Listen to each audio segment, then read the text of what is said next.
एक पोइट्री कम प्रोज। इसका नाम है स्त्री चल देती है चुपचाप। अभी मैं थोड़े दिन पहले यूट्यूब में देख रही थी कि एक लेडी घर से चली गई थी 2 बच्चों को छोड़कर, और लोगों के कमेंट आ रहे थे, अरे भागी होगी, ऐसी होगी, कोई बॉयफ्रेंड होगा। और सच्चाई ये थी कि वो घर अपने हस्बैंड से बहुत परेशान थी, घर छोड़कर चली गई थी, क्योंकि न उसके इन लॉज उसको सपोर्ट कर रहे थे और वो परेशान हो गई। लेकिन कुछ दिन बाद आ गई, थैंक गॉड। ऐसे में मुझे लोग कैसे जल्दी किसी को जज कर लेते हैं ना, बिना कुछ देखे सुने।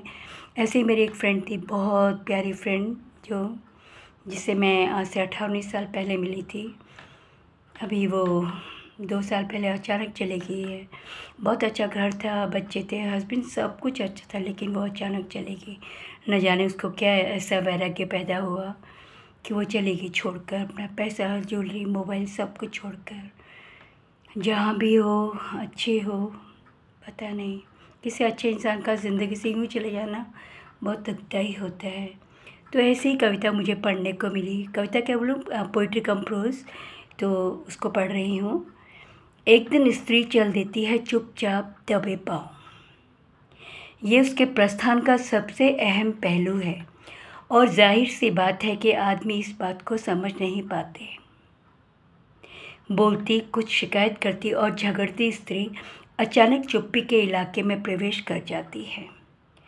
जब अंतिम तौर पर टूट जाती है रिश्ते पर से उसकी आखिरी आस, उसका प्यार हो जाता है लहूलुहान।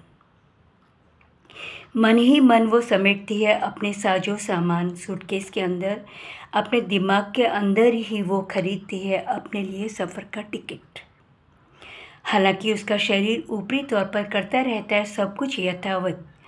इस तरह स्त्री निकल जाती है हर रिश्ते के दरवाजे से बाहर।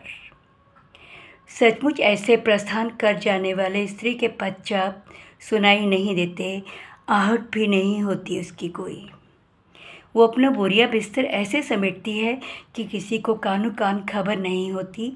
वो दरवाजे को भड़काए बगैर निकल जाती है। जब तलक सांझ को घर लौटने पर स्त्री खोलने को रहती है तत्पर दरवाज़ा, समझता नहीं आदमी उस स्त्री का वजूद। एक दिन बगैर कोई आवाज़ किए चली जाती है स्त्री चुपचाप। फिर रसोई में जो स्त्री बनाती है खाना, बगल में बैठकर जो देखती है टीवी, कर लेती है बिस्तर में जैसे तैसे प्रेम, वो लगती भले वैसी ही हो, पर पहले वाली स्त्री नहीं होती। स्त्रियों के कातर स्वर से, उनके झगड़ों से डरना मुनासिब नहीं, क्योंकि वे इतनी शालीनता और चुप्पी से करती हैं प्रस्थान कि कोई आहट भी नहीं होती। तो सावधान इंडिया, गुड मॉर्निंग इंडिया।